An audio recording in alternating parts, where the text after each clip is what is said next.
Telangana Aam Aadmi party స్థాపించలేదు. Telangana రాష్ట్రం అయిన తర్వాత అన్ని పార్టీలలో కూడా ఈ తెలంగాణ సపరేట్ అయిన తర్వాత తెలంగాణ రాష్ట్రంగా గుర్తించి తెలంగాణ పిసిసి తెలంగాణ కమిటీలని బీజేపీ తెలుగుదేశం అన్ని కూడా వేస్తున్నాయి.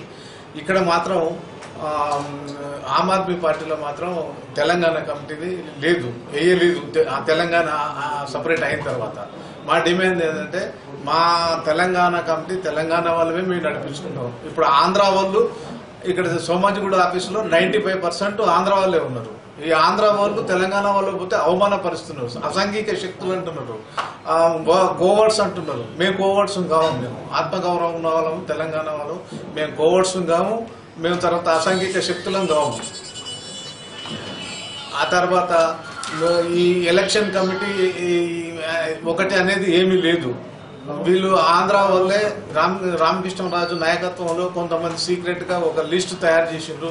తర్వాత పేరు కోసం పిలిచి ఇంటర్వ్యూ చేస్తున్నారు క్యాండిడేట్స్ ని, మేము ఇంటర్వ్యూ చేస్తున్నాము అది అని చెప్పి ఇదంతా మోసం చేస్తున్నారు. ఆంధ్ర వాళ్ళు మమ్మల్ని మోసం చేస్తున్నారు, తెలంగాణ ఆమ్ ఆద్మీ పార్టీ కార్యకర్తలు మోసం చేస్తున్నారు.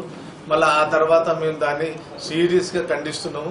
మేము మా క్యాండిడేట్స్ ని మేమే సెలెక్ట్ చేసుకుంటాము, మా క్యాండిడేట్ ని మేమే ఢిల్లీకి పంపిస్తాము.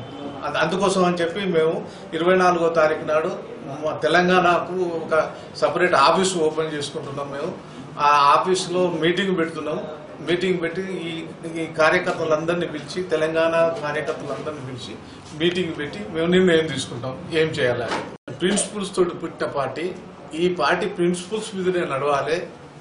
ఆ తర్వాత ఆంధ్ర వాళ్ళు 57 సంవత్సరాల నుంచి మమ్మల్ని మోసం చేసుకుంటూ వాళ్ళు రూల్ చేసిందని చెప్పి మేము సపరేట్ కావాలన్నాం. సపరేట్ అయింది. సపరేట్ అయినాక మళ్ళీ వాళ్ళ నాయకత్వం కిందనే మమ్మల్ని పనిచేయమంటాం, మళ్ళీ వాళ్ళే మాకు నాయకులు కావటం, ఇది ఎంతవరకు న్యాయం అండి? మేము అడిగేది న్యాయం అడుగుతున్నాం మా హైకమాండ్ని. మా తర్వాత మాకు సపరేట్ తెలంగాణ కమిటీ, మా క్యాండిడేట్స్ మేమే నిర్ణయించుకుంటాము.